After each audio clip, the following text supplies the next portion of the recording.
Hey there. Subscribe to my channel and also press this bell icon so you can get latest video notifications. And this is absolutely free.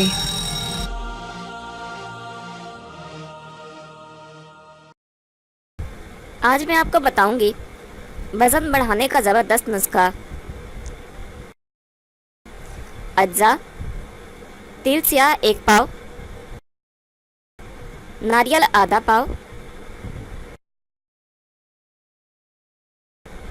मिश्री आधा पाव, मगज़ बादाम 1 चटांग। बनाने और इस्तेमाल करने का तरीका: इन तमाम अज्जा को ग्राइंडर में डालकर पीस लें।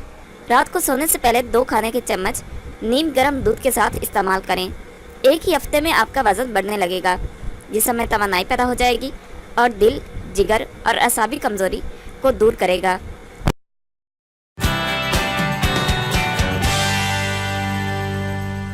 Thank you for watching my video.